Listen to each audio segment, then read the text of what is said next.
Hello and welcome. We're a few seconds early. Some of you were already complaining about the delay, but we are right on time. In fact, we're ahead of time. And it's indeed a pleasure to have you all joining us this evening. And I'm joined by a very informed panel on what is a very, very serious discussion and decisive um, conversation needs to be had on what is really going on in Kashmir at this point of time. And I'm delighted to be joined by a panel that is well versed with the goings on in Kashmir, starting with Lalit Amberdar. Thank you so much for joining us. You're political analyst and, of course, Kashmiri Pandit activist, very vocal on the issues around Kashmir, extremely committed to what is happening there and follows it very closely. Then there is Professor Dipankar Sengupta in Jammu University, who, again, because of location and interest, is a Kashmir expert and tracks the valley very, very closely. And finally, Suhel Seth is joining us on an overall perspective on the decisions that the government has made, the consequences of those decisions, and the ongoing violence. As we speak today, 5 army personnel lost their lives, including a JCO, in an inter-border skirmish.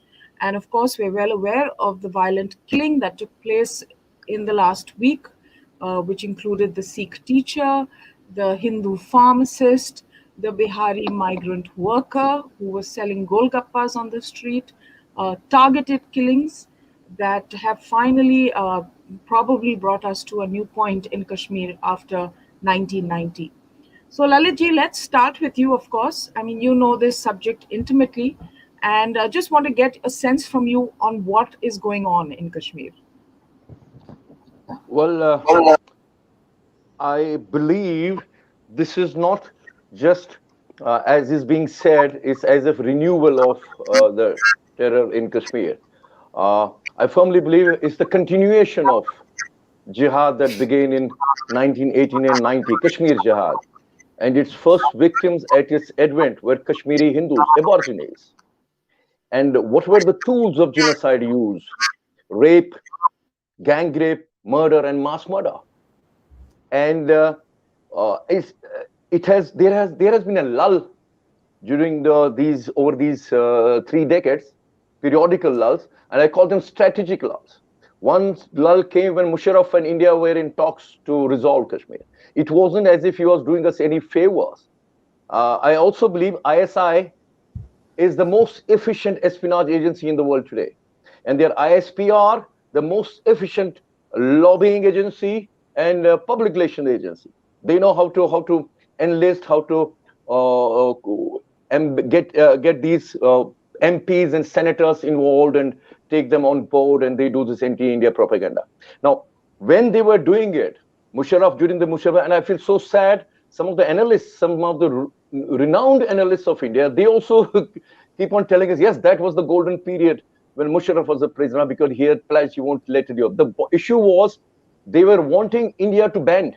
They were only waiting for how much India is likely to bend. Because, over these 3 decades, let me share something. There is not a single auditorium in Delhi from where I have not been physically thrown out, evicted. Because the discourse wasn't about whether India should bend on Kashmir and to Pakistan. The discourse was about how much India could be goaded to bend. And India's Pakistan apologists, India's Kashmir Jihad apologists, they were all propagating this narrative. And Kashmir Jihad, of which I said the Hindus were the principal victims of it, they continued to be targeted. They have been periodically see, when 99% people have fled the place, then you're left with very few. And in any Islamic Shariat situation, they are dhimmis. And they were treated like dhimmis. Now, as I said, what has changed now? Now they were going around with AK-47 rifles. I remember January 1990 that we called that when Kashmiri Hindus suffered the horrors, that especially 19 January 1990, the guys were going around hounding Kashmiri Hindus with AK-47 rifles in hand. Now the security arrangements in the past, at least for 2 years at least in Kashmir, is so perfect. So the grid is so tight. It's not easy to carry AK-47 rifles and also to have them transferred from LOC. So what they are doing, they're really using drones. Like I call it a hybrid war. They're using drones. So instead of dropping in one AK-47 rifle, they're dropping dozens of pistols. So pistol is the main tool of killing in Kashmir these days. And then the propaganda, which wasn't in 1990. India's media was controlled by left liberals, so the victims of genocide did not feature in the narrative. Now there is so much of media attention, and they also want to, as I said, they've also evolved over a period of time. The jihad has also evolved period of time. They're all using this very social media, very technology to their advantage. So when you kill two, how did they kill them? They were going to the school. Lalitji, quickly, if you can explain for our viewers what this hybrid warfare means, what you're referring to. See, hybrid war, I think India is a classic example, it being the victim of this hybrid war. Hybrid war is it's just short of fighting a conventional war, right? Not getting to direct conflict. Conventionally, the forces do not, the adversaries do not get into direct contact and fight a war. So Pakistan has used it to the maximum possible advantage. You know, for example, this Kasab, how do they cultivate a kasab, right? Kasab has been given opium of jihad. You kill kafirs, you will go to heaven. Here you can't drink, but you will have your channels of wine are waiting for you up there. You can't look at a burqa-less woman on this planet, but you'll have 72 of them waiting for you up there. They think it is a spiritual duty. Remember, every jihadist, he is not there only to kill. He is also there to let himself die, because they seek spiritual ecstasy in killing and getting killed. That's a very important difference which we try to rule out. So this is inspiration. For example, your radicalization. That's part of this hybrid war. Extreme radicalization. Number two is equipment. So how do you use the equipment? When Kashmir Jihad began, Pakistanis, the ISI gave them the AK-47 rifles and those grenade launchers, grenades itself from the junkyard leftover of Afghan war. The first Afghan war that was against Soviet Union. So whatever was junk left in that was handed over to these jihadis from global jihadis. Mind it wasn't only Kashmiri jihadis fighting the war there. As I said, Kasab, like jihadis, cost them just $100 per piece. So you give them a couple of kgs of dry fruit and a dress and one AK-47, which I said they get it from the junkyard, and then they let him go over here, and they go berserk and they kill, because they know they have to die for Islam. Remember one guy in this 2611, he was pleading his masters at Karachi, that Karachi project NT that was specially directing this operations in Mumbai. He was pleading his operators and handlers there, मेरे लिए अल्लाह ताला से दुआ करना मेरी शहादत कबूल हो. He wasn't pleading for life. He was pleading that his martyrdom should be accepted as religious Islamic martyrdom. So hybrid war, technology, inflict as a maximum possible harm and damage, and at a bare minimum cost. So it's technology, is building narratives. Like these days, I hear a narrative which I am very sorry, even my security forces are falling for it. Other day, I heard the DGP of Jammu Kashmir police saying these terrorists are not killing Hindus. It's not a religious state. They are trying to defame the Muslims of Kashmir. They are trying to damage the harmony of Kashmir. What harmony, sir? I salute Jammu Kashmir police today, right from, they've come a long way.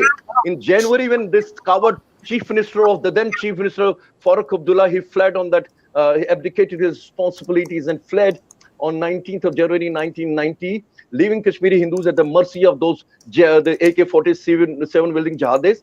And JK police was totally demoralized. There was situation, they would be seen saluting the jihadis who would be marching on the streets of Kashmir. Today, Jammu Kashmir police is they are in the front in the fight against Kashmir jihad. But this DGP, He makes a political statement. I spoke about it on various channels. As it's not his job to say that they are going to break the harmony. What harmony? There are no Hindus left there. They felt they suffered genocide, and you are telling they're trying to create defame. Who are you trying to defame? Hizbul Mujahideen. They're not saints. And then they also say that Muslims also fell victim through you. I want to also this counter narrative. They do kill Muslims in Kashmir. They're not killed because they are Muslims.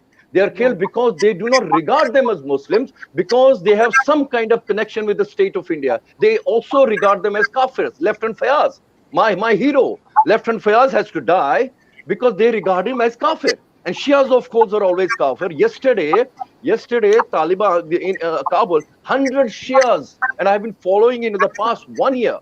They have not even spared Shia girls. They destroyed, they bombarded Shia girls' school in Kabul because they are also regarded as to be kafir. Now, after the genocidal eviction of Kashmiri Hindus from Kashmir, now even Shias are faring there because they're going to be the next target. So this narrative, Afghanistan, Muslims are killing Muslims in the name of jihad, in the name of supremacy and exclusivity and incompatibility of Islam. So you tell them who is fleeing Afghanistan. Muslims are fleeing Afghanistan. So this is no explanation just because they are killing Muslims in Kashmir. So there is no jihad. It's a religious war. It's a civilizational war.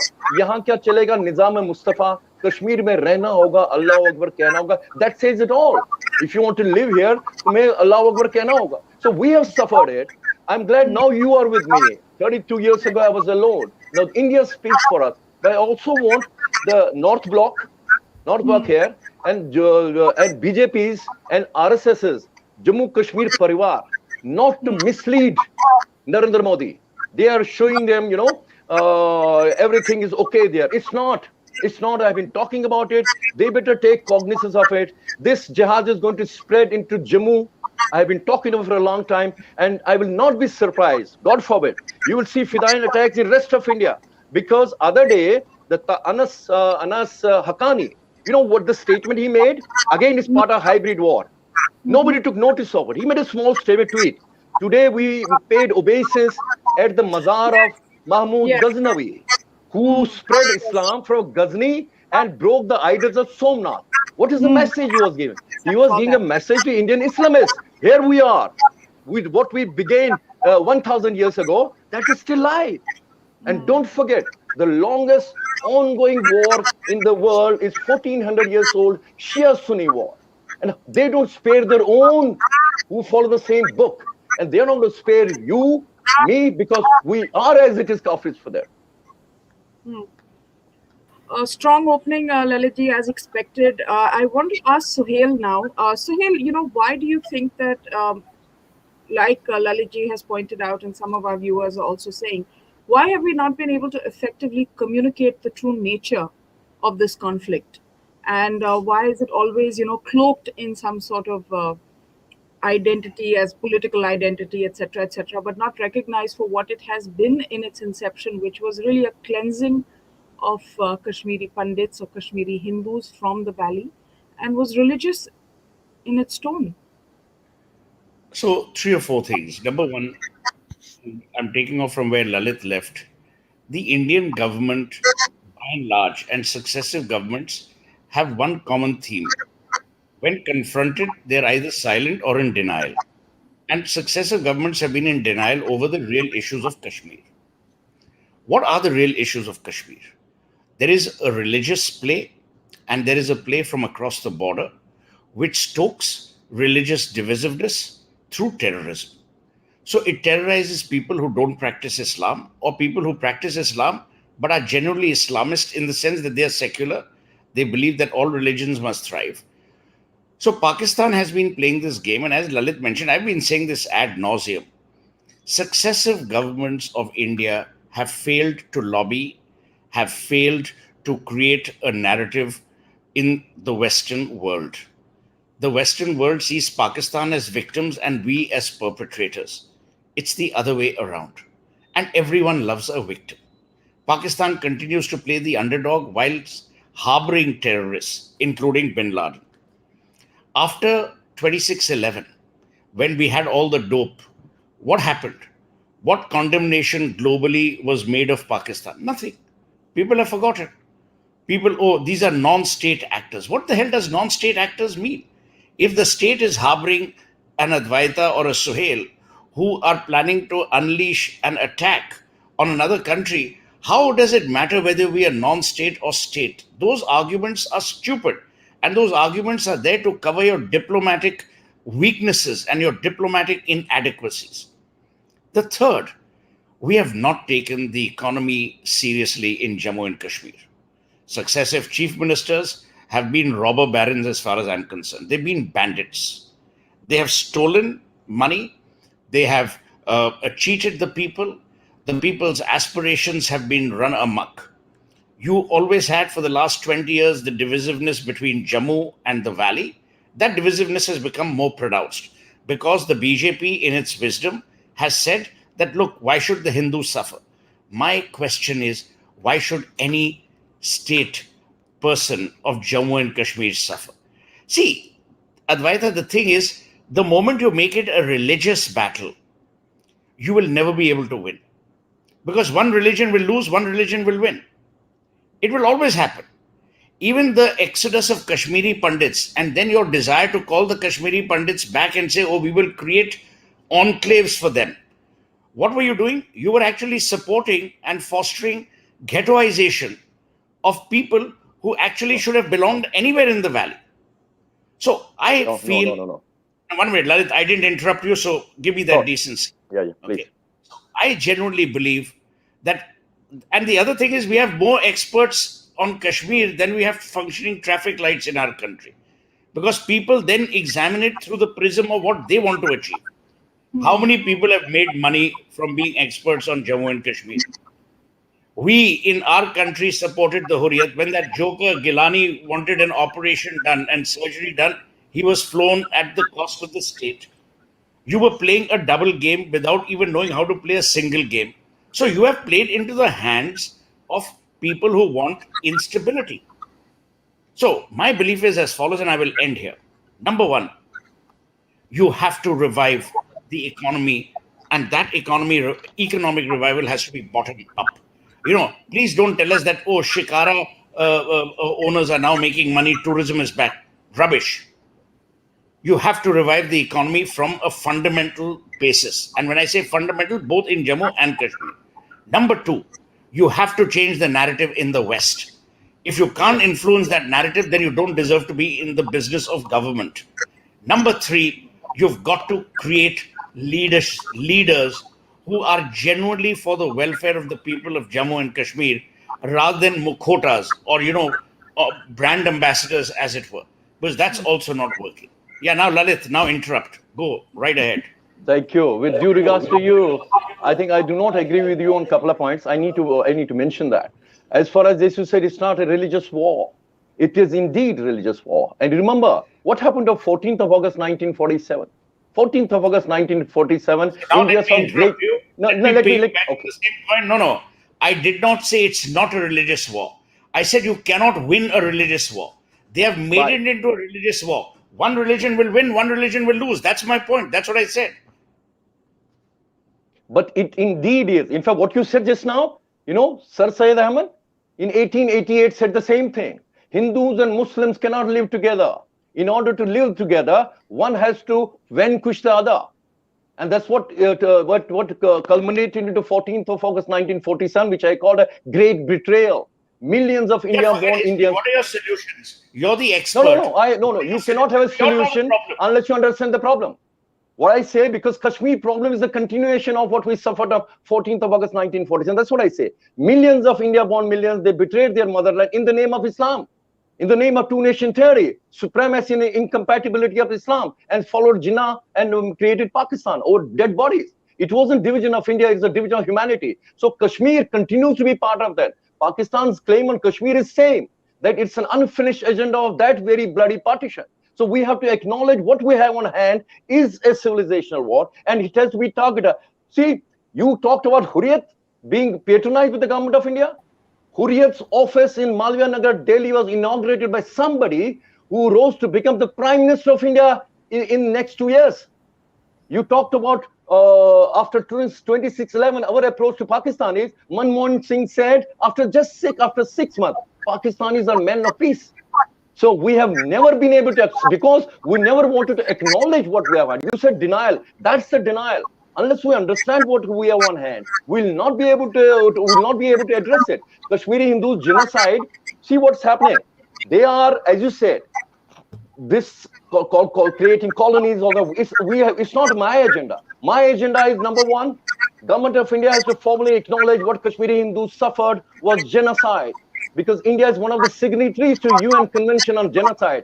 Once they acknowledge it formally, they'll have to put up a tribunal, punish, investigate those who were at the helm of affairs in Srinagar But and do in you think Delhi. it'll happen? Do you think it'll happen? Do you think it'll happen? Sir, Do you sir, think the world will say, yes, yes, genocide happened? 5 years ago, BJP and RSS guys would laugh at me. 370 will never go. We are committed to it. I spent half of my life on the streets of Delhi and the auditoriums of Delhi. I'm sure public opinion, Narendra Modi will do what you want him to do. I think we have been successful enough. Otherwise, it wasn't BJP's proper, their document always. Number two, we want this acknowledgement, punish those, investigate Farooq Abdullah, who was at the helm in Srinagar, and posthumously Mufti Muhammad Syed, under whose nose Kashmiri Hindu, he was the Home Minister of India, Kashmiri Hindus suffered genocide. He managed to get his daughter released in exchange of dreaded terrorists who became the principal protagonists of Kashmiri Hindu genocide later on. Number two, once you do that, you cannot push back Kashmiri Hindus back. You know, the boys and girls they are being talked about who are being targeted there, they are not returnees. Is government of successive governments have exploited my deprivation in the certain sections of my society. They are living in camps in Jammu. They need jobs. It's the responsibility of the government to provide employment to the survivors of genocide. You know what they do?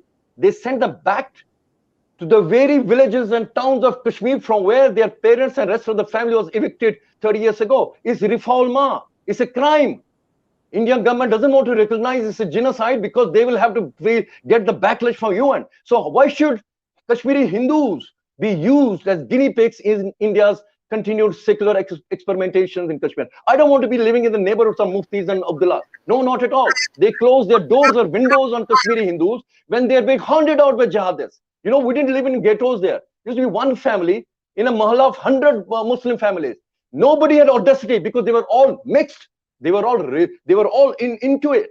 Kashmiri society is not only Islamized, it's a militarized Islamized society. It's a Islamo-fascistic ecosystem that has been flourishing here. And now I want my right on Kashmir to be respected. I want a union territory of Panun Kashmir in Kashmir, where Kashmiri Hindus political empowerment, their safety, it will be central government responsible for it, not Abdullahs and Muftis. I'm sure today, tomorrow, they will come back again to power. I'm afraid this is a very dangerous line of thinking and runs antithetical. Hear me out. You give me a solution. Why do you keep interrupting? No, but don't use this word dangerous, sir. Don't use this word dangerous. I'm telling you, let me use what I want. You cannot suppress my voice. Yes. I mean, what the hell is going on? Yeah, this is a civilized discussion. One minute. I made a statement. Don't call it dangerous, please. No, 1 minute. Lalit, you're not the only oracle of our times. Let me finish my statement. I'm saying it is a dangerous, pernicious argument to foster because it is antithetical to the Constitution of India. Please, let's not say one religion is responsible for all the flaws, because tomorrow that religion will say the other religion is responsible. We are speaking in the context of Kashmir right now. I'm also speaking in the context of Kashmir. Where you have had... Now keep interrupting. I've finished. Where you have had a situation where Kashmiri Hindus have been driven out. But, Professor Dipankar, you're sitting in Jammu, and Lalit has said something quite interesting, wherein he feels this kind of Fidain attacks are something that one can even see sooner in Jammu and then elsewhere in the country. What is your take on that, keeping in view the incidents of this past week? Look, the government of India ultimately ends up doing the right thing after all the alternatives have not worked. That's what happens. What they did on 5th and 6th August 2019, I mean, the BJP, of course, had it on its agenda, but ultimately ended up doing it all options had run out when the political polity of Jammu and Kashmir proved it to be so venal that ultimately you had to extend the entire constitution of India to the state of Jammu and Kashmir. So it will do the right thing after all options have vanished. Now let me talk about a mentality that basically gives rise to all this. Look, we think we defeated terrorism in the 1990s. By 2002, 2005, we had defeated terrorism. Actually, what we defeated or what we put down was the violence.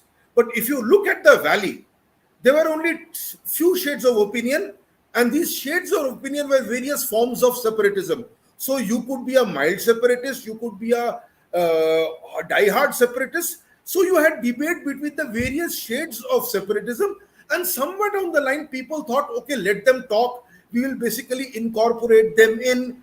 We will, in a sense, buy them out, put in so much money that, people basically get incorporated or basically absorbed by this particular system. It does not work. It did not work in the Northeast. It did not work in Jammu and Kashmir. What the separatists did was to shift the goalposts even more. And now they were separatists with a sense of entitlement that not only shall I ask for separation, not only shall I cry victimhood all 36, 365 days a year, 24 hours a day, but you also have to give me more. So this basically went on, and ultimately what happened in 5th or 6th August was an outcome of that. I am active on Facebook, on social media. I have students, I have friends from across the valley, and if you look at the posts, if you look at the posts of government servants, you would be shocked. The kind of poison that was basically spewed, this has a momentum. This momentum basically encourages a lot of people to say and think things which you would not do in a normal democratic, society. And Kashmir was not one. So if in this milieu, some people think it is kosher to kill an innocent person, a non-combatant, one really shouldn't be surprised. Because I remember I've had discussions with some of my friends, and many of them actually justified the genocide in Bangladesh. You see, this is basically the mentality that was fostered, that was encouraged. Yeah. And August 5th, 6th, 2019, what happened was a recognition of that. The government understood that it has to undertake a branch and root transformation of the state of Jammu and Kashmir. Branch and root transformation also meant economic transformation. The economic largesse that was coming in to bribe people had to be substituted into actual infrastructure. On economics, I can go on. Yeah, if you yeah. look at And what we is just spent have a on, conversation on that also. Yeah. just Yeah. one thing. If you look at the amounts that the government of Jammu and Kashmir spends on infrastructure, on paper it is fantastic. But if you compare it to Himachal Pradesh, neighboring Himachal Pradesh, you have a fraction of what Himachal Pradesh has. And therefore, Himachal Pradesh's GSDP per capita incomes are much, much higher. People don't realize this. But if you look at consumption of luxury vehicles, Jammu Kashmir is almost twice as that of Himachal. This is the extent of corruption in Jammu and Kashmir. Sure. Now, has it made Ratan Sharda ji also, Professor? Professor? Yeah. Yeah, we'll just get on Ratan Sharda ji on this violence part. I think, I was coming to the violence part. Yes, Coming to yes. the violence part. Okay, go Now, ahead. look, we were told post August 2019 that Kashmir would face a bloodbath, that there would be blood on the streets of Kashmir. And 2 years elapsed. The security grid was so tight in Jammu and Kashmir that practically nothing happened. And a lot of people, Kashmiri separatists, Kashmiri autonomists, including a lot of mainstream parties in India, were shocked by that. That nothing happened in Jammu and Kashmir. Tourists are coming back. Of course, COVID threw a spanner in the works.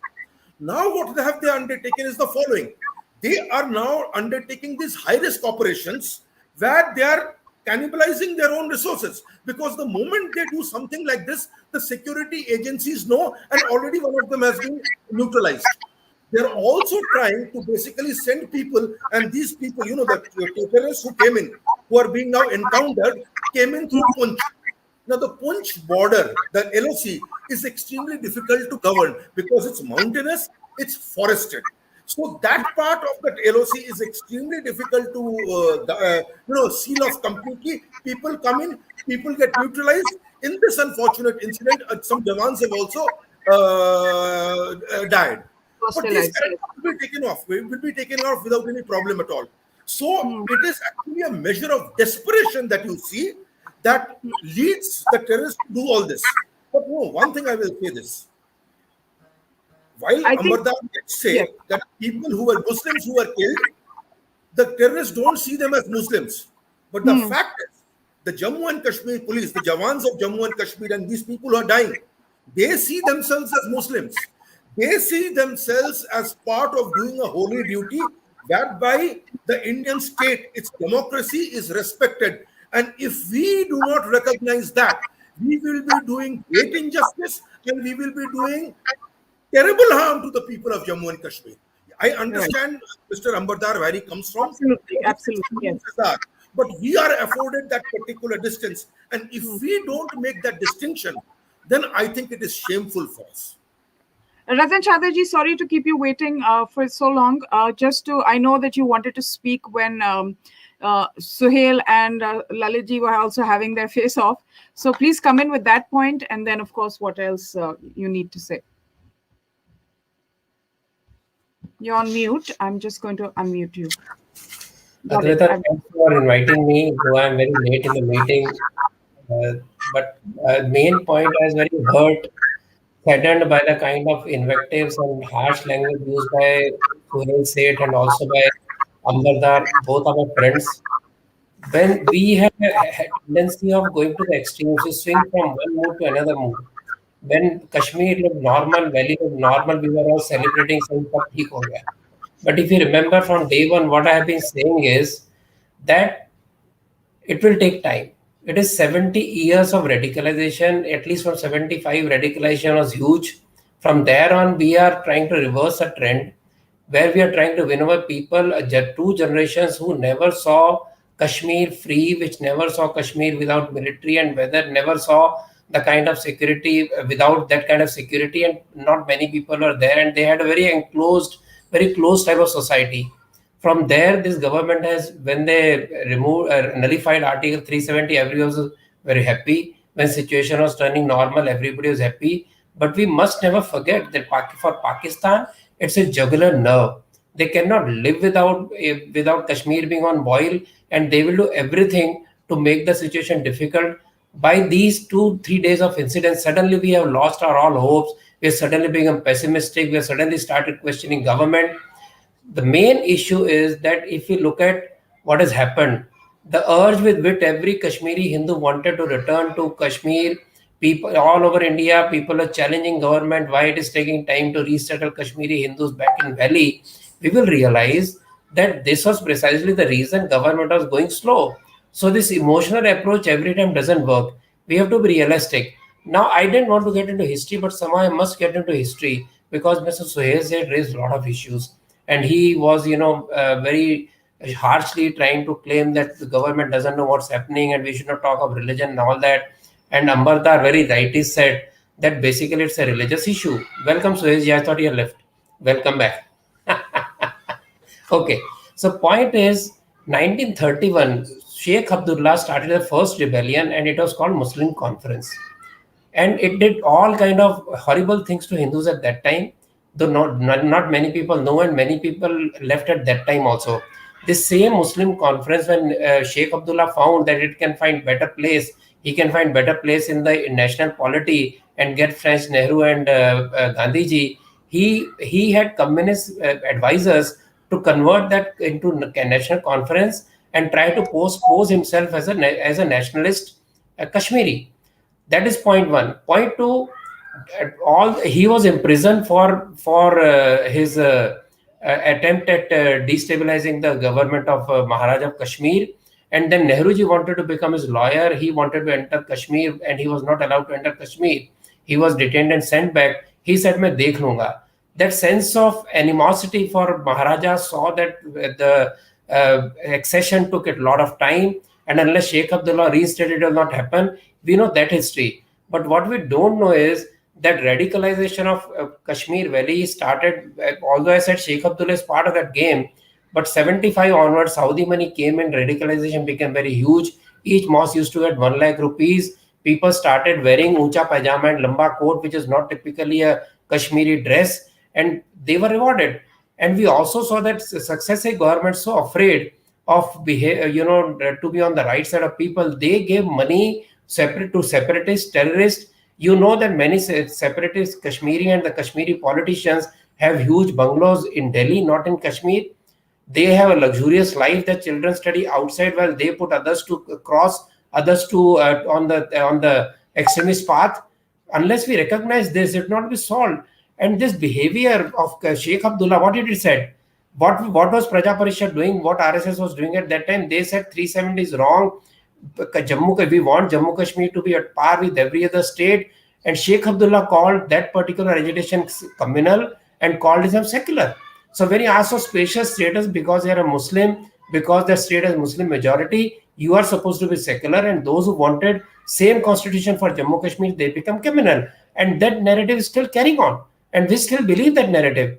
That is not the issue. Issue is that Jammu Kashmir right is important for the nation because we denied two-nation theory. We said we are secular. For us, that Jammu Kashmir should be part of India, was the very condition to prove that we are secular. In this urge to prove ourselves as secular, we went on giving in to separatists. We went on giving in to those corrupt politicians who used 370, who used all the funds for their own self-gratification and left people poor. And the anger of people being poor was directed to Delhi.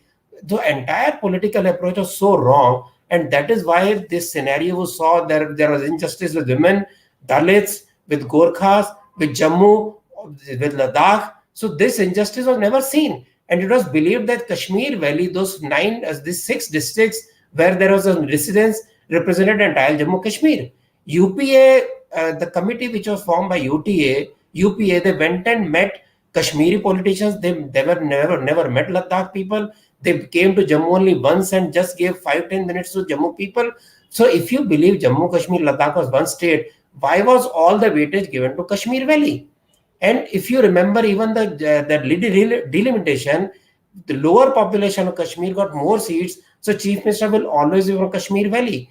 And what did all these politicians do? Nothing. Did they oppose the citizenship bill? No, sir, they did not. Did they oppose the isolation of women treated as second-class citizen? No, sir, they did not.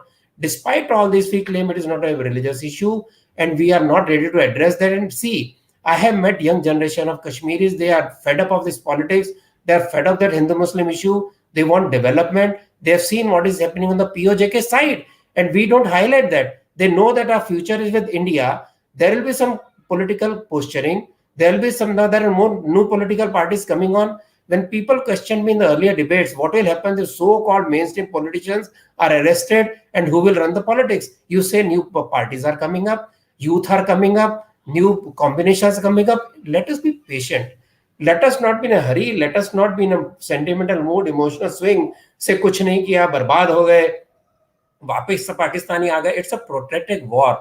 It is a war for existence of Pakistan to really realize this, because of Pakistan, a Muslim majority state living happily in India, is an anathema. They will do everything possible. They tried earlier, they failed.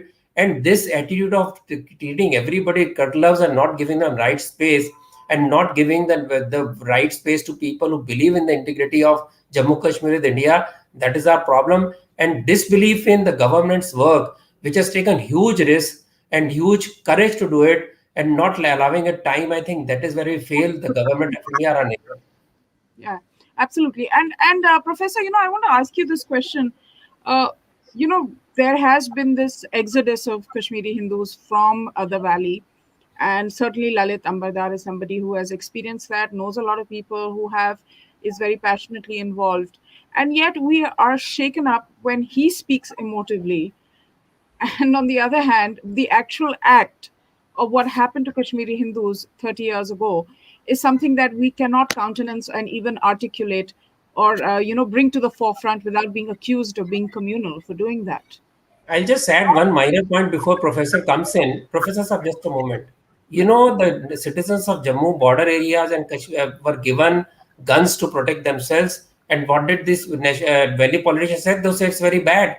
It is not correct. So as soon as they came to power, they snatched away the guns, and these people are killed. So this is what is happening in Kashmir. Let us not look at it in a very simplistic glass, please. Go ahead, Mr. Professor. You see, this is basically the momentum of history making. Uh, Narratives in India at that time was basically developed by a left liberal cabal. So even when you look at mainstream media, that time people, famous journalists went on TV saying, justifying what had happened.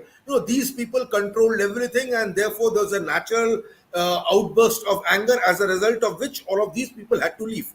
It was justified in so many words, and that particular journalist today says, look, she didn't know much about what had happened, what she said then. But The fact Professor, very quickly, this similar justification was given about the Jews in Germany at the start of. forget Jews. No, what I'm saying, I mean, that's what's alarming, is that it's tossed What out. is alarming is the similar justification being given now. You had spokesman of a particular party, the Jammu Kashmir National Conference, two particular persons, one saying, look, this is on the heads of those who basically want to integrate Jammu and Kashmir with the rest of the country.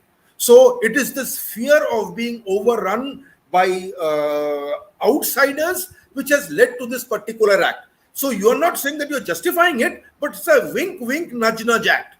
And then there is another person who says, look, we must get politics, it has to be a political process. What are you trying to do? You are trying to whitewash an act, deflect a particular act, draw false equivalences. So forget about Nazi Germany. Even now, in a sense, you had people justifying it and then hurriedly withdrawing their tweets. Now, look, I understand where Amberdar comes from. But as Ratanji said, you have the momentum of the development of 70 years till all the way till 2019.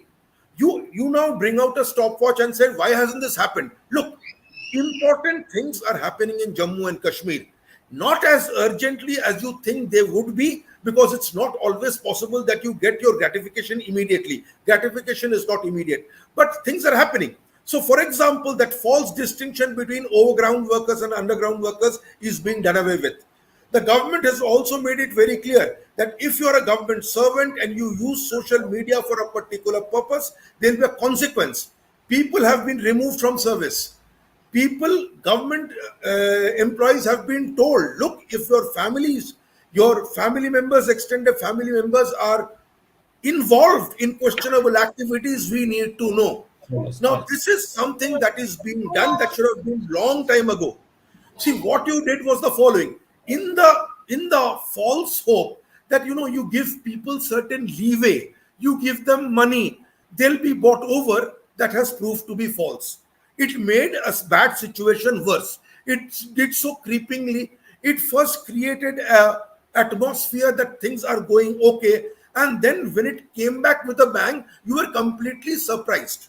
The government now understands this. It is not willing to get bluffed.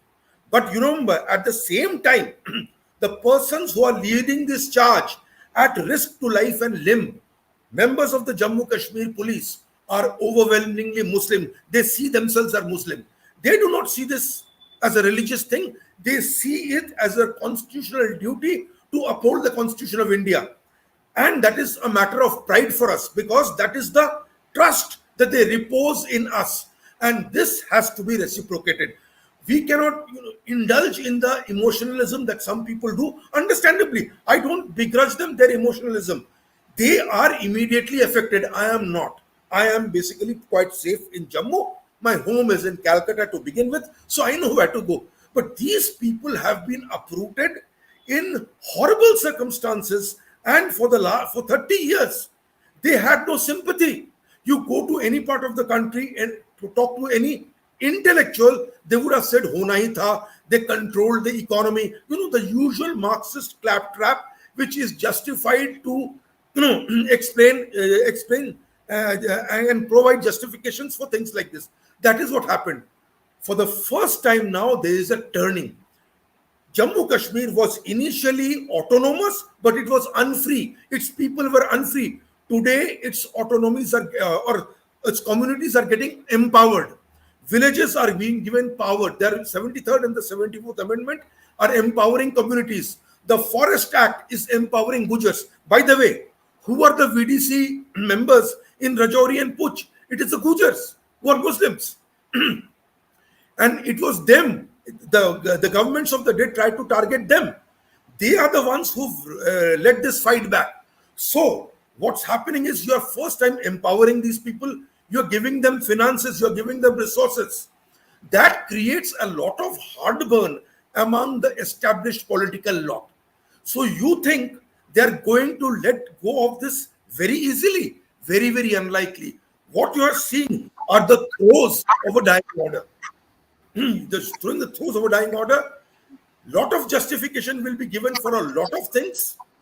One has to take them head on. I think part of it also, as Professor, is the fact that they are also fighting for political relevance. You Absolutely. know, that they were under house arrest and there were no like street protests. There was no outpouring of support from Absolutely. the local And population.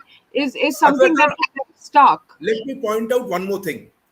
These political parties, the National Conference, PDP, and the PC came together to fight these elections. They wanted to convert this into a referendum of what the government had done in 2019.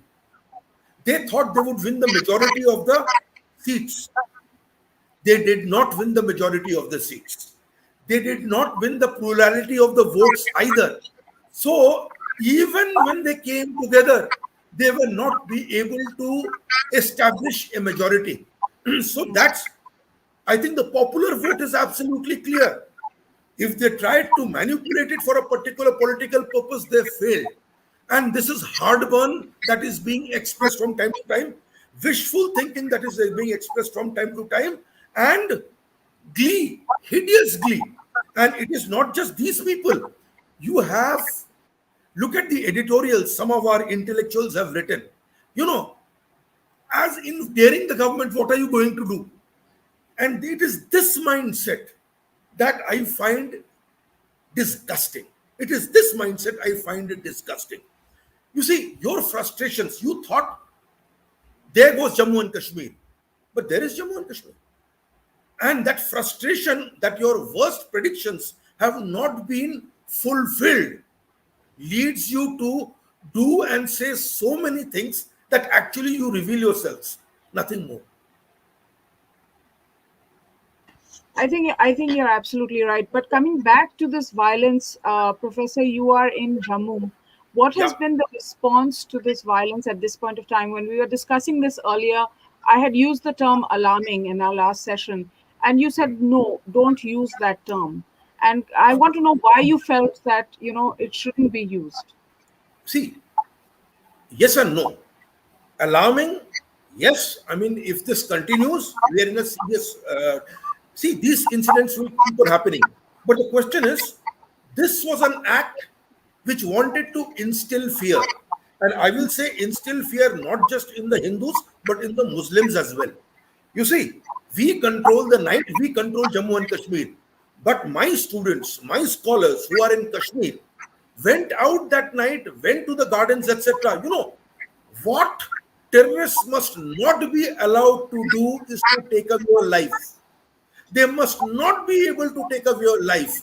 And I think if the people of Srinagar demonstrate that you cannot take our lives away, our lives are our lives. And people have done these protests, candlelight marches in Lal Chowk. If they are doing this, then there is so much hope in the valley. The killings are alarming, but I will say the counter response to these killings are also heartening. So since that there is a popular response to this, in the context of the valley, there are limits that will happen because unless the mainstream political parties also pull in their head and really come out and say this is not done. So what has happened is civil society led. Courageous people are coming out doing candlelight marches. They did show. Professor, yes, Professor, I want to ask you really. In the past few months, we've seen this sort of, this this narrative which is pointing to a certain disenfranchisement of the Sikh community, especially given the ongoing farmers' protests, and Right. that was gaining steam. Now suddenly you have this terrible incident wherein the Sikh principal was gunned down in broad daylight while she was just going about her day and teaching children. I mean, I don't Yeah. see anything more honorable than that. And then you had, of course, the Sikh community come out in full strength in Srinagar and hold And let me vigil. tell you one thing, Advaita, before we forget. A Dogra teacher was also killed. You see, we mentioned the Kashmiri Muslim, we mentioned the Kashmiri Pandit, we mentioned the Sikh lady. The Dogra Hindu, who was also killed, gets left out, but the Dogras get left out anyway. So, and the second thing is, I keep on repeating, it's the state of Jammu and Kashmir, not Kashmir. Yeah. We have to remember that. Well, it's also not a state; it's a union territory. Yeah, yeah, But Union Territory. Yeah. that's Riyasat is another nothing. conversation in itself. Yes. But my last question, really, and this has been a fascinating conversation as usual, is coming to Jammu. You know, there are a lot of Kashmiri Pandit settlements there. A lot of them are still in camps. It's absolutely heartbreaking that 30 years on, they remain refugees in their own country. And then you had Section 370 go, which the Kashmiri Hindu community really welcomed. And the discrimination was not only when it came to women, but also when it came to lower castes, so-called lower castes, and things like that, where they were not able to enjoy the benefits of citizenship. What is the scene? What is the response in Jammu, given this recent violence? Well, there were protests in Jammu. There were protests in Jammu. But then, Jammu's expectations about Kashmir are generally low. I mean, the popular expectation about Kashmir is generally low. And secondly, distance. There's a distance of 298 kilometers. There's also an emotional distance vis-a-vis Kashmir. So, in a sense, what happens in Kashmir is is another planet. But this is the insularity of Jammu, but it's also the insularity of Srinagar. The real Jammu and Kashmir lives between Jammu town and Srinagar town. And unfortunately, our conversations are never about them. They are never about the people who live in the hills of Jammu, the villages of Jammu, the villages of Kashmir, and the hills of Kashmir. Until we get away from the Srinagar centricity of this discourse and partially the Jammu town centricity of this particular discourse, we will have problems. But one thing about the Sikhs, you see, prior to this incident, there was an incident regarding the marriage of a Sikh girl to a Kashmiri boy, which the Sikhs resented massively. That, in a sense, also led to some distancing between the Sikhs and Kashmiri Muslims. But if you ask the Sikhs, they will say over the years, the behavior vis-a-vis the Sikh community, at least in the run-up of 2019, in a sense had become different and they no longer felt welcome. This has been told to me by more than one Sikh, of course, always in private. In public, they will pretend it's hunky-dory, etc. Except, of course, this particular incident and the incident prior to that, the marriage of the Sikh girl, that really brought the Kashmiri Sikhs to community on the streets. So that way, the farmers thing does not resonate out here actually. The Sikh community in Kashmir. And today you had, Devendra Rana joined the BJP as well. So now Yes. Dr. Jitendra Singh and Devendra Rana are both in the same Jitendra party. Singh has been a BJP leader, All the time, sympathizer for a long, long period of time. So it's not after. No, I no, was I know, surprised. I know. Huh. I mean, like Rana has joined now, so now both Yeah, brothers are in the both party. others, yes. Yes. Yeah. So I think there have been some developments in Jammu and Kashmir politics as well, and that's all we have to talk about today. Once again, my homage to the army personnel who lost their lives today. It's indeed tragic to face these losses on such a regular and consistent basis.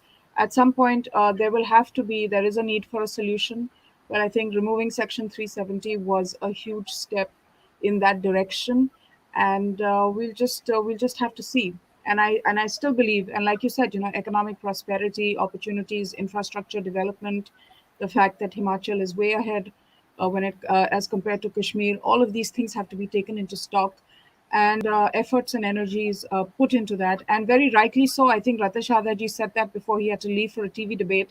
But we must highlight conditions that are ongoing in POK, Pakistan occupied Kashmir, because trust me, when you get to know about what's happening there, you'll understand why so many Kashmiris want to remain on this side of the border and are really, I really don't have the kind of problem that people and narrative builders want to project. So thank you so much for speaking with us, and we'll be back with another topic on another day. Please stay safe. Please like, share, subscribe the channel as we continue to bring you these discussions. We aim to bring insight into the topics of the day and really have conversations about them. We did get a little heated today, but it is an emotive subject. It is a topic where there is genuine and long-standing suffering.